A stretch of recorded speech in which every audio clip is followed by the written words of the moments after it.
Hoy vamos a hablar de la contracultura, los movimientos de los Estados Unidos en los años 60. La vez pasada estábamos terminando con una canción de Buffalo Springfield que decía que algo estaba pasando, con una canción de Buffalo Springfield que decía que algo estaba pasando, que lo que pasaba no era exactamente claro, pero que había algo que estaba pasando en las calles y que había que parar, escuchar y ver de qué se trataba. Con eso terminamos el programa pasado. Bueno, pues hoy nos dicen lo que está pasando. Lo que está pasando es que los tiempos están cambiando. Entonces Bob Dylan, que hemos hablado de él como uno de los profetas, como uno, digamos, de los iluminadores de esa época, porque él tenía una claridad muy grande del ritmo de los acontecimientos y lo cantaba, como era un trovador de la línea del folk americano, de toda la historia de que venía desde Woodrow Gertie y que va a ser, digamos, un tipo con un profundo sentimiento político y una percepción muy aguda de su tiempo. Él es un protagonista de todo lo que va a pasar, tanto como lo pueden ser las figuras políticas, porque él era el que cantaba una historia que durante mucho tiempo estuvo más cantada que contada. El rock se va a volver un cronista de todos los movimientos de la época, porque todo lo que pase va a estar registrado en el rock, porque no había tiempo para escribirlo, era vertiginoso, había que vivirlo, y la gente lo cantaba, y con las canciones salían a la calle y empezaban su proyecto de transformar el mundo y de crear una utopía. Entonces lo que está diciendo Bob Dylan es que miren por la ventana y ver cómo las aguas se están subiendo, se están creciendo, cómo los tiempos se están cambiando, cómo hay una cantidad de síntomas. No se puede todavía llegar a conclusiones porque la rueda aún está en movimiento, y empieza a llamar a una serie de sectores. Entonces le dice a los congresistas y a los políticos que pongan atención, porque aquel que no entienda eso puede hundirse porque no entiende que los tiempos están cambiando. Le dice a los críticos, a los escritores, que agucen sus sentidos para poder interpretar la naturaleza de los cambios, porque hay muchas transformaciones, porque los tiempos están cambiando, porque dice que aquel que ahorita está de ganador después puede terminar de perdedor, que el que no entienda lo que está pasando el que no aprenda a nadar en los cambios se puede hundir con ellos. Y le dice a los padres y a las madres de toda la tierra que no critiquen lo que no pueden entender, que sus hijos y sus hijas están fuera de su control, porque los tiempos están cambiando. Entonces, ¿qué es lo que está pasando? Pasa que se va a montar un movimiento gigantesco durante la década de los años 60, que habíamos empezado a hablar en el capítulo pasado, cuando reseñábamos que tenía los límites entre el momento en que la canción de los Beatles, A Hard Day's Night, llega al primer lugar de las listas, hasta el momento en que se firman los acuerdos de paz en Vietnam. Entonces, ¿cómo empieza eso? ¿De qué se trata? Lo primero son los movimientos por los derechos civiles, porque abren el nivel de conciencia de que hay muchas cosas que no están funcionando como a ellos les dijeron que debían ser, que hay profundas inconsecuencias entre su discurso y la manera como se practica en la realidad, como el método de Martin Luther King. Y lo que le va a dar su legitimidad ante el mundo es la no violencia, es que los fines y los medios no sean separables. La no violencia va a ser el método a través del cual toda la movilización va a intentar transformar el mundo en el que vivieron. Entonces van a ser pacifistas por definición. Habíamos hablado como cuando se hacen los movimientos del poder negro, habíamos dicho cómo muchos activistas blancos van a ser después desalojados de las filas, se les va a decir que muchas gracias, pero que no se va a poder seguir con ellos porque lo que viene es un tema puramente negro. Ahí es que esos muchachos van a ser activistas entrenados que después van a montar el movimiento antiguerra. Entonces, por ahí es que empieza, digamos, a abrirse paso esto. Pero tiene muchos lugares, porque son muchísimos movimientos. Entonces, por un lado empieza a abrirse la conciencia, por el otro lado empiezan los movimientos universitarios.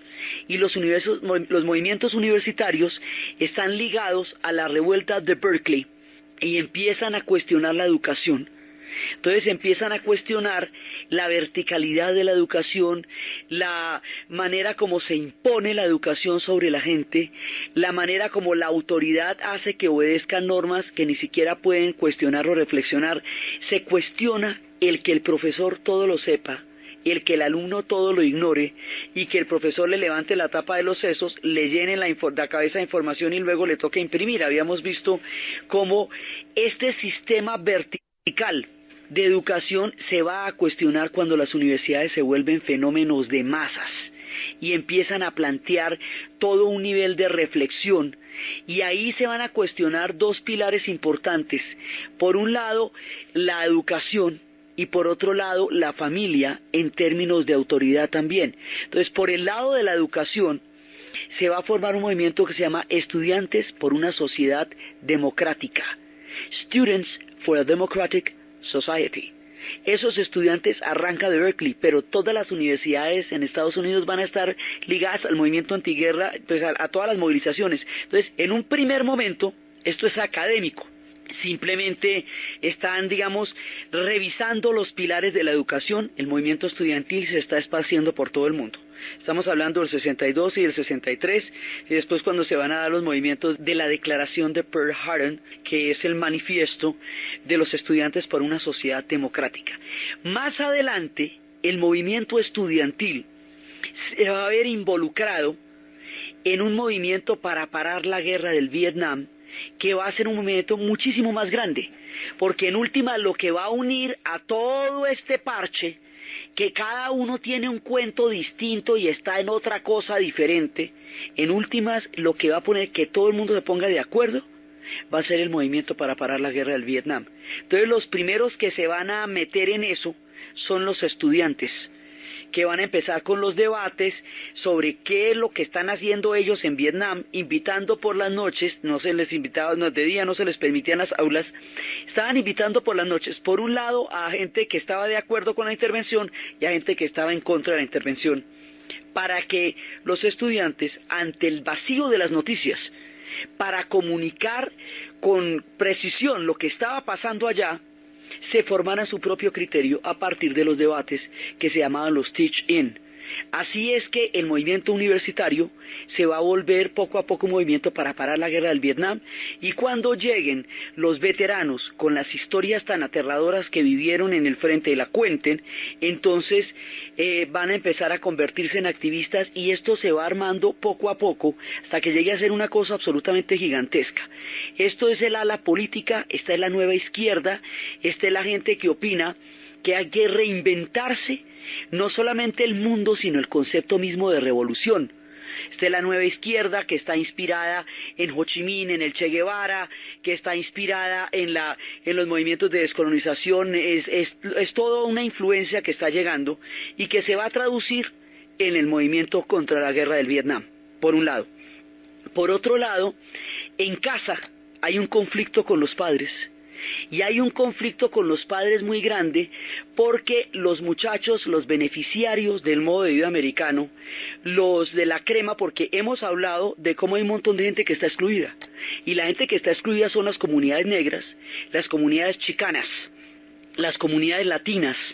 Tampoco forman parte del modo de vida americano. Los chicanos viven en una situación deplorable, y ellos decían en las movilizaciones que ellos hicieron que las escuelas chicanas eran como la parte de atrás de los buses negros. Eran una segregación en términos de oportunidades académicas que los mantenía siempre dentro de un sector de servidumbre, y también hicieron grandes movilizaciones en los colegios por el derecho a la calidad académica y a que se les planteara un futuro universitario posible para las comunidades chicanas. Eso es toda la gente que está por fuera del sueño americano. Pero dentro de la gente que está en la pomada, los de la crema, los que están en lo propio, los de los suburbios, los que se tomaron la avena, los del caso Carra y Beca, los que tienen todo lo que el sueño americano tiene para ofrecerle a una generación nuevecita y recién estrenada, esos también se van a movilizar. Entonces dirá usted, pero ¿y qué les afana? Si todo lo tienen. Entonces, ellos son supuestamente los beneficiarios de todo ese boom económico y todo ese bienestar y consumo de la sociedad. Entonces, ¿cuál es el problema? El problema es que ellos dicen, mire, aquí hay un tema que nos toca entrar a analizar. Resulta que usted, como padre de familia, nos ha dado de todo. Nos ha dado la sopita, los zapatos, las vacunas, la gripita, las buenas noches, todo. Pero el problema es que cuando uno llega a la edad adulta o a la edad en que tiene que tomar decisiones, le toca pagarle todo lo que nos han dado. Todo, mire, cada sopa, cada vacuna, la triple viral, todo.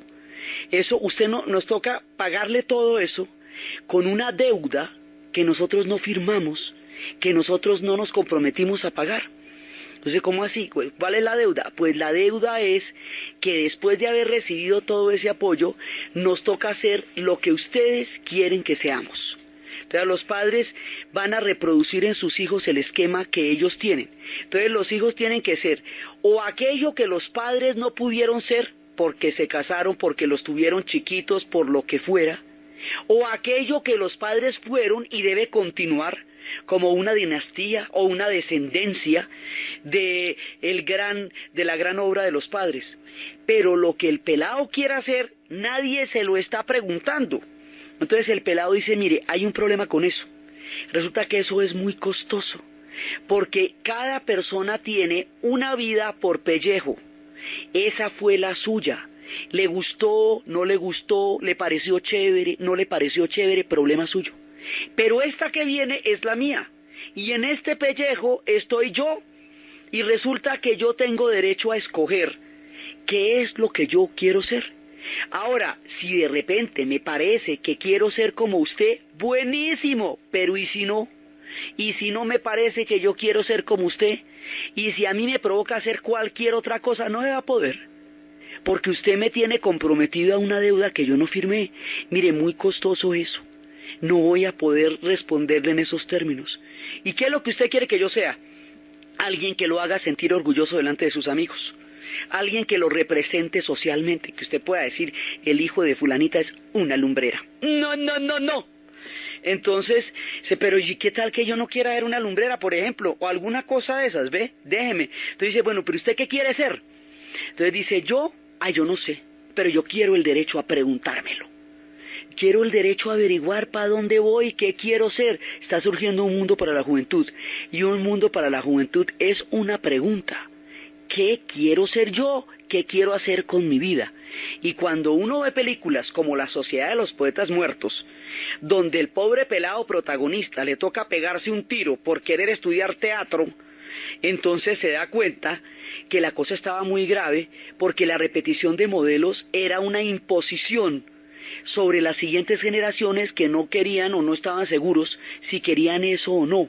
Empiezan a cuestionar eso, empiezan a cuestionar el consumo, empiezan a cuestionar la vida, la misma vida familiar, porque viven con un papá que trabaja como una bestia, pero nunca tiene tiempo para ellos, o sea, ni lo ven. Es un tipo que primero trabaja y luego está cansado. Y el señor, no sabemos ese señor qué piensa de la vida, pero dice que trabaja por mí.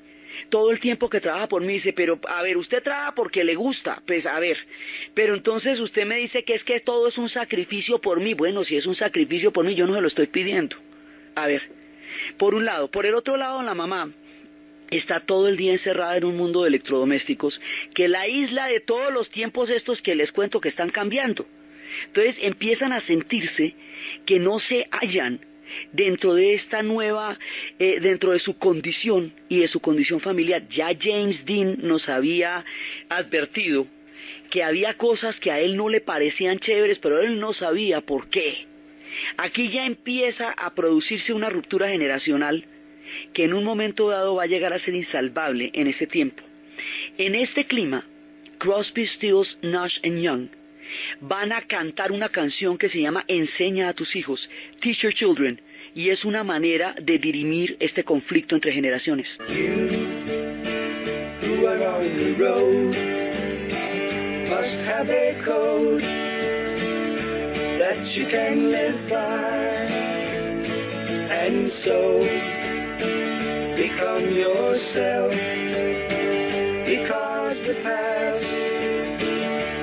just a goodbye. Teach your children well. Entonces le dice, mire, usted le dice a los padres que está en el camino, tiene que tener un código de acuerdo con el cual usted se comporte. Y tiene que aprender a mirar a sus hijos, dice, enseña a tus hijos bien y aliméntalos en tus sueños. Y así el propio infierno se va a ir desvaneciendo. Nunca les preguntes por qué, porque si te contestan, tú llorarías. Solamente tienes que entender que ellos te aman. Entonces le dice a los pelados, y usted, que tiene los años tiernos, que tiene la juventud, tiene que enseñarle a ellos también a desvanecer sus propios infiernos y a encontrar el camino antes de que se mueran. Y también le dice, no les pregunte por qué. Si ellos se lo dijeran, usted se pondría a llorar, solamente mírelo, suspire y sepa que lo quieran. Entonces dice que unos y otros tienen sus propios infiernos y unos y otros tienen sus propios sueños y tienen que aprender a entenderse los unos con los otros para proyectarse en el camino de la juventud y los otros para encontrar las pistas antes de morir. Entonces, la idea es que aquí se empieza a formar una cosa muy complicada, porque como nunca antes se había dado una rebelión juvenil, ni estas cosas se habían cuestionado, esto va a llegar a puntos de choque. Entonces, muchos pelados van a buscar crear mundos por fuera del mundo de su casa. Y cuando esta coyuntura está, digamos, dándose en un punto, ahí sucede una cosa en 1967 en San Francisco, en High Ashbury, que es el verano del amor, y es una convocatoria como para buscar pispirispis, porque nadie sabe exactamente a qué es. No es una sentada como en los movimientos negros para desegregar bibliotecas, no es un debate académico como los teach-ins de las universidades, es una movilización, es un be-in, un acto de ser. El asunto es que todo el mundo se va para allá, a averiguar a qué es que los llaman. Y todo el mundo de flores en el pelo se va para San Francisco. La idea es que si usted llegaba a San Francisco se iba a encontrar la gente más bonita, la gente tenía flores en el pelo, en las calles de San Francisco había gente fresca, había gente chévere, algo maravilloso pasaba. Pues allá llegaron todos los peladitos que estaban pensando estas cosas respecto a su casa. Llegaron a una cosa que se llamaba el verano del amor. Y ahí, en el verano del amor, en el verano de 1967, oficialmente nace el hipismo como movimiento. Entonces empiezan a llegar allá, hay una cantidad de corrientes musicales que se están desarrollando porque el rock está por todas partes permeando toda la contracultura, expresándola, dándole movimiento, dándole sensaciones. Es el tiempo en que se está creando el género y está por todas partes. Entonces está Grateful Dead, está un montón de músicos, están The Doors, Jim Morrison, mucha gente está ahí metida y están unos que van a ser emblemáticos de lo que pasaba en San Francisco, que eran los Mamas y los Papas. El sueño de California se va volviendo un lugar, un imaginario, y van llegando todos allá, y una vez que se encuentran allá, empiezan a tocar, empiezan a estar juntos, y por el otro lado, se ha venido desarrollando por el Laboratorio Sandoz una sustancia que se sintetizó y que la va a llevar al conocimiento público el profesor Timothy Leary y el profesor Albert Hoffman, que se llama el ácido lisérgico, el LSD. Y eso va a entrar a formar parte de lo que va a pasar en las calles de San Francisco, en High Ashbury. Y esto va a ser, aquí van a durar un año. Al cabo de un año que la cosa estuvo ahí, ese ácido lo van a declarar ilegal. Cuando declaren ilegal el ácido, van a empezar a permanentemente hacer requisas, la policía entrar, y esto se va a complicar muchísimo, y ya no van a poder seguir en High Ashbury, en este distrito de San Francisco, ya no van a poder. Pero no pueden regresar a sus casas, porque la ruptura ya fue muy grande. Ya la casa ya no pueden volver allá, ya en el cuarto de ellos pusieron la máquina de coser, en otro pusieron un tallercito. Por hecho, ahí se presentó una ruptura que no tenía reversa. Es muy importante entender que esto no tenía marcha atrás, para saber qué tan, digamos, qué tan aventurado, tan experimental y tan nuevo era lo que estaba pasando. Ellos ya no podían volver a su casa, ya no se aguantaban las reglas, ya no podían decir dónde estaban, ya no podían llegar a las 7 de la noche a comer, y los padres ya tampoco podían convivir con gente que había tenido experiencias comunitarias, que había tenido experiencias psicodélicas, que estaba en otra vuelta de la vida, era otra cosa lo que les estaba pasando. Entonces, ¿para dónde cogen? Van a empezar a crear comunas. Y las comunas son ciclos, o sea, son círculos de gente que pretende reproducir un esquema familiar, pero voluntario. Entonces la familia no la escoge. Entonces la idea es que una comuna sea una organización en la cual usted escoja a las personas con las cuales va a vivir en la comuna y van a compartir todo. Existen movimientos comunitarios en la historia de los Estados Unidos, de acuerdo como llegaron los primeros padres peregrinos, ellos habían llegado en comunas, eran comunidades religiosas, los de los cuáqueros y toda la gente que había venido de Inglaterra a fundar la nación. O sea, eso está en el imaginario de ellos. Esto es un tipo de comuna donde se va a crear un nuevo mundo y se va a experimentar una forma de vida totalmente distinta. Y se va a compartir todo. Compartir todo en una sociedad tan furiosamente individualista como la de los Estados Unidos, donde todo el mundo es un individuo a ultranza, es muy difícil porque es una cosa que va en contravía de cómo los han creado. Entonces la gente estaba en la comuna, y en la comuna todo el mundo muy bien, pero había un montón de choques y de fricciones, porque una cosa es que en su casa no le entiendan los movimientos, no le entiendan sus sueños y sus aspiraciones, y otra, que no le entiendan la neura. En una comuna usted tiene que lidiar con que le dejen destapado el champú, con que le dejen el suéter lleno de pelos, con que le pongan la toalla mojada encima de la cama. Eso en su casa no se lo hacen, porque todo el mundo sabe cuáles son las reglas suyas y usted sabe cuáles son las reglas del otro. Pero en una comuna estamos hablando de 20, 30 personas, donde la mayor tenía por ahí 24 años, si mucho. Entonces, intentando, digamos, ponerse de acuerdo, no se ponen de acuerdo las parejas, y se les va la vida en tratar de limar asperezas en lo cotidiano. Imagínense lo que era una comuna. Entonces en la comuna también pasa que en invierno, en verano todo el mundo feliz y dichoso de la vida, porque esto era todo el mundo en peloto en la playa, la maravilla. Pero cuando llega el invierno, sobre todo las comunas del norte, y esta gente engarrotada del frío, 5 meses, 4 meses, frente a un calentador todos, pues mire, para marzo ya no se podían ni soportar, porque como decía la gente de los experimentos comuneros que se hicieron en Colombia, lo bueno de las comunas, lo bueno de la visita es que termina. Es que usted cuando hace una visita se va para su casa y ya. Pero la comuna no termina, eso es como una licuadora. Entonces la gente no podía, esto era un voltaje 24 horas en donde se estaban rompiendo todos los esquemas de la moral imperante. Entonces se estaba peleando contra la monogamia, porque se decía que la monogamia no era sino una hipocresía disfrazada y que la gente en la vida real no se comporta así. Entonces estaban empezando los experimentos de lo que sería la revolución sexual. Entonces la idea era que las parejas se compartían, pero eso va para lado y lado, porque cuando se habla de los derechos, de ese tipo de derechos, usted habla por primera persona, ¿no? Yo tengo derecho a experimentar, yo tengo derecho a mirar, pero usted no dice mi compañero tiene el mismo derecho que yo o mi compañera, y eso ahí se armaban unos líos muy grandes. Entonces empezaron a hacer publicaciones para ver si alguien había solucionado lo que a los otros les producía tanto problema. Entonces había gente que no quería el voltaje de una comuna, pero sí que funcionaran, ponía una panadería, otros un puesto de salud, otros un laboratorio de arte. Esto se llegó a convertir en una red gigantesca. Más de 300 comunas funcionaron durante esa época, que se convirtieron en un mundo alternativo al mundo del sistema.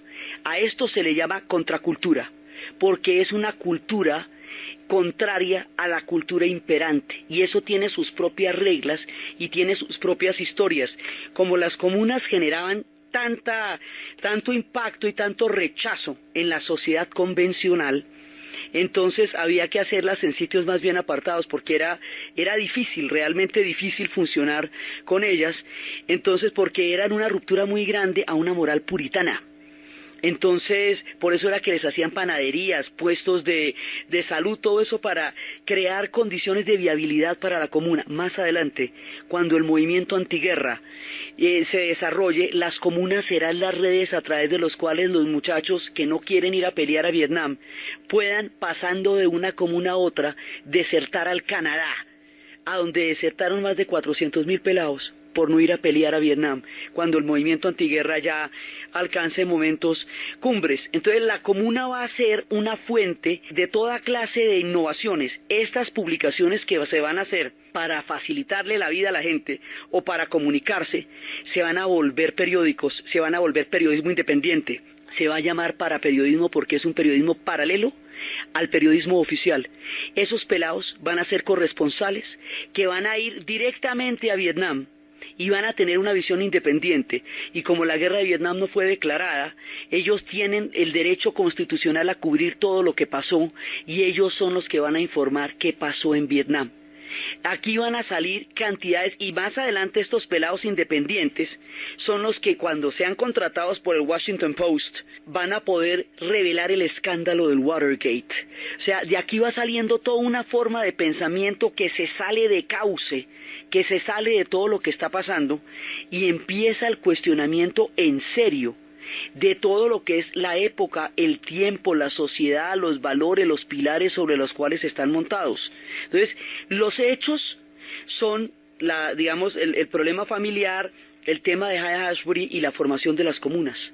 Pero lo que es verdaderamente impresionante es el nivel de cuestionamiento que ellos desarrollaron de la sociedad. Ellos van a desarrollar una crítica tan supremamente fuerte con la sociedad de su tiempo, que no van a poder vivir dentro de ella, sino que van a crear una sociedad aparte. Ese es el hipismo. El hipismo es todo el movimiento comunero a lo largo y ancho de los Estados Unidos, que simultáneamente también estaba ocurriendo en Europa, estaba ocurriendo en Alemania y estaba ocurriendo en Holanda, porque los dos fenómenos, el de Europa y el de Estados Unidos, aunque son distintos, estuvieron conectados todo el tiempo. En Inglaterra también se crea un mundo underground, porque se considera que el underground son los metros, son los inconscientes de las ciudades. Por eso también se le llama la cultura underground. Y esto tiene una cantidad de percepciones diferentes. Una de las percepciones es que hay un cambio de era.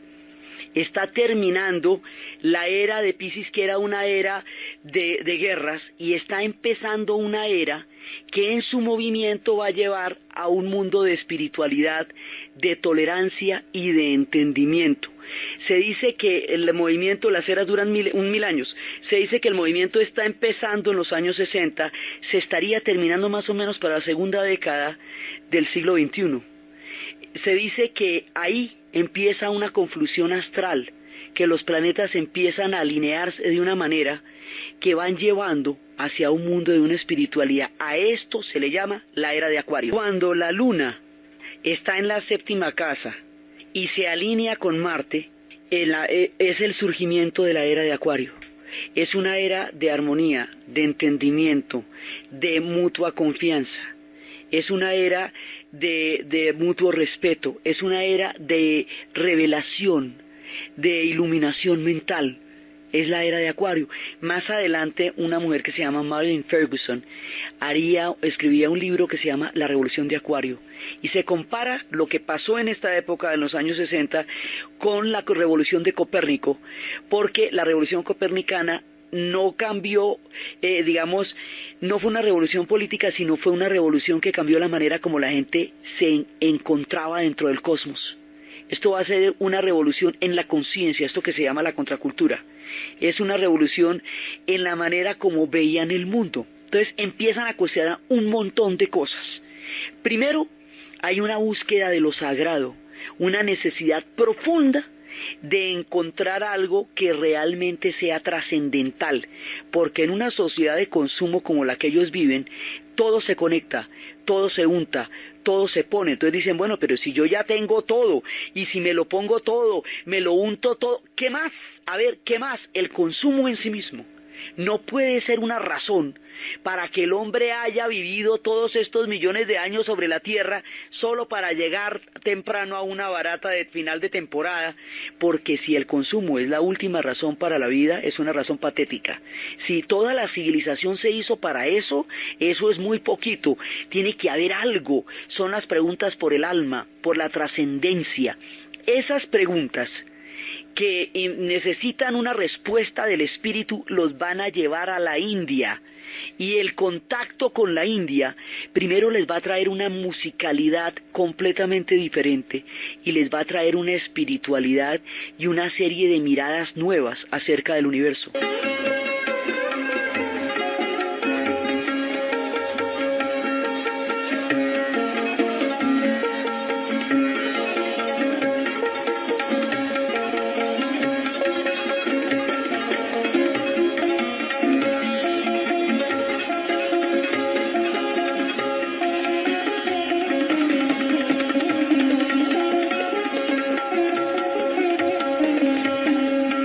Contacto con la India le va a cambiar la mente a todo el mundo, porque primero se van a dar cuenta que el hombre no es el show de la evolución, el único que ha nacido por todos los tiempos, sino que es una brizna de la grandeza del cosmos.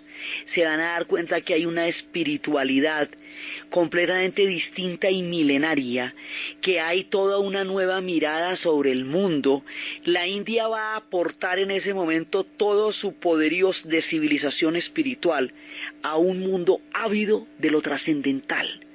Y en ese momento los Beatles, a los que les hemos dicho que son unos mutantes, empiezan a entender esa búsqueda, se van a volcar hacia la India. Eso va a cambiar su música, va a cambiar su percepción. Algunos de ellos, uno de ellos, en el caso por ejemplo de George Harrison, él va a estar el resto de su vida metido en eso. El grupo va a experimentar, va a ir hacia la India y va a cambiar su música, va a ampliar su conciencia, va a pensar en otras cosas, va a tener otras perspectivas y va a escribir otras canciones. Es en ese contexto en que se escribe el disco, uno de los más emblemáticos en la historia del rock, el disco de Sgt. Pepper's, y es en ese contexto donde se escribe Lucy en el cielo con diamantes, Lucy in the sky with diamonds. El contacto con la India va a formar una nueva conciencia. Esa conciencia cuestiona el que haya una sola verdad, una sola manera de entender el mundo, el que los europeos y los americanos sean los únicos que tengan la razón y que solamente existe el plano cartesiano, y que todo lo que no codifique dentro del esquema de la civilización europea no sea conocimiento o sea superstición. El eurocentrismo se cuestiona por la vía de la conciencia y por la vía de la descolonización. Los pueblos que estaban sometidos al Imperio Británico y al dominio francés se empiezan a descolonizar en los 60 y eso cambia la mentalidad de la gente. Entonces cuestionan el que el conocimiento científico, no el que sea conocimiento, sino que sea el único. Y una cantidad de cosas que no formaban parte de lo que se consideraba conocimiento, ahora van a entrar a formar parte de esta nueva mirada. Cosas como las fantasías, como los mitos, que son verdades psicológicas del alma, como las historias de los otros pueblos, como otras maneras de pensar, como otros estados de conciencia. Esos estados de conciencia se van a alcanzar a través de dos vehículos. Uno va a ser a través de la búsqueda religiosa, que es el caso de la India, que es el caso del cristianismo primigenio, de volver al origen cristiano, que es cuando sale hermano sol, hermana luna, y Jesucristo superestrella, como una manera de reivindicar una apropiación del discurso pacifista de Jesús. El énfasis en el pacifismo es muy grande, y en las películas como Hermano Sol, Hermana Luna, la manera como San Francisco de Asís entrega su vida anterior para empezar una vida nueva y espiritual es emblemática en esa época. Es la época de los Hare Krishnas, es el tiempo del Tao, cuando empieza a buscarse otro tipo de medicina y empieza a cuestionarse que la medicina sea solamente un asunto del cuerpo, una vesícula en la cama 4 y no Juan, el dueño de la vesícula, que hay que preguntarle cómo amaneció y qué es de la vida de él. Cuando empieza a buscarse formas alternativas de medicina, las esencias florales, todo el espíritu empieza a ser tenido en cuenta cuando se entra en contacto con el Tao. A todo esto se le llama, en ese momento se le llamaba conciencia expandida, hoy se le llama nueva era. Hoy, cosas que ya son parte de la vida cotidiana, en ese momento eran una invención impresionante, porque es la primera vez que se abren a estas realidades. Entonces, hay gente que lo va a hacer por la vía de la religión, hay gente que lo va a hacer por la vía de la alucinación. Y en la vía de la alucinación hay naturales y hay químicos. Los químicos son el ácido lisérgico y los naturales son el peyote, en el caso de la sabiduría de los indios mexicanos, el yagé. Son formas de buscar otro tipo de realidades, porque empieza a partirse de la base de que hay otras realidades y otros estados de conciencia, como si usted tuviera muchos canales en su televisor y solamente tuviera uno en el que enfocaba, porque solamente en ese ve, pero que si usted tiene un decodificador puede encontrar 1000 canales. Los decodificadores podían ser o la religión o la búsqueda de las sustancias. En la búsqueda de las sustancias había una necesidad de trascendencia, eso no era un consumo, porque era contra el consumo que peleaban, era una manera de entrar en sintonía con otras realidades. Mucha gente las encontró, se armó, se desarmó, se volvió a armar y siguió viviendo, y otra gente se quedó por el camino, mucha gente se quedó por el camino, porque ahí hay unas variables que no se pueden manejar, que es la variable usted. El contacto de las personas con las sustancias es impredecible, como dicen que el problema del hombre lobo no es el lobo sino el hombre. Entonces, mucha gente, digamos, se quedó por el camino. Janis Joplin, Jimi Hendrix, Jim Morrison, mucha gente se queda por el camino en esas búsquedas y otra no, pero también es parte de lo que estaba pasando en ese momento, y es cuando el pensamiento de Castañeda va a volverse una forma completamente nueva de relacionarse con el universo, porque la búsqueda de las raíces indígenas, de la sabiduría del mundo de los indios, empieza a decirle cosas a la gente que busca una espiritualidad, y es ahí cuando el mundo de las naciones indias vuelve a escucharse las voces de los viejos ancestros a través de la búsqueda de estos jóvenes que de una u otra manera lo que estaban buscando era un sentido de lo sagrado. Entonces empiezan a escucharse las danzas de los indios, empiezan a ver, a reflexionar, y es ahí cuando los indios dejan de ser los malos de las películas y de quitarle la cabellera a Mary Joe y a su perro Spot para convertirse en un pueblo de una ancestral sabiduría llevado al exterminio por un proyecto blanco de civilización, porque lo que se cuestiona es el proyecto blanco de civilización. Todo eso se está cuestionando desde esos movimientos. Entonces los indios empiezan a tener un lugar en la conciencia americana y en la vida política en esta coyuntura, y el cine empieza a cambiar y empieza a mirarse de otra manera. Entonces todo lo que tenga un contenido espiritual va a ser ávidamente percibido por ellos como una forma que le dé sentido a una vida que en la opulencia parece perderse, porque ese es el otro lado de las cosas. Cuando usted ya llega a un punto en que lo tiene todo, la razón por la cual lo tiene todo empieza a complicarse. Entonces, cuando entran en contacto con la India y se dan cuenta que el hombre no es el rey de la evolución, sino una brizna dentro del gran cosmos, se dan cuenta que el hombre no tiene derecho a destruir el planeta. Esta gente es hija de una revolución industrial vertiginosa. Las basuras están en todos lados, los desechos nucleares ya empiezan a hacerse terribles. Había gente en un colegio, unos niños que se enfermaban todo el tiempo, y era porque había unos misiles Titán debajo del patio de la escuela. Unos misiles que habían sido ya descontinuados como arma bélica, pero que seguían emanando radioactividad. Había desechos tóxicos.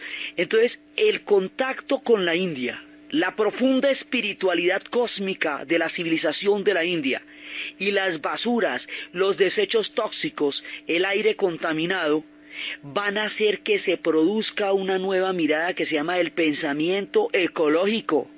La ecología surge en esa época como una necesidad de cuidar el planeta, porque no es nuestro.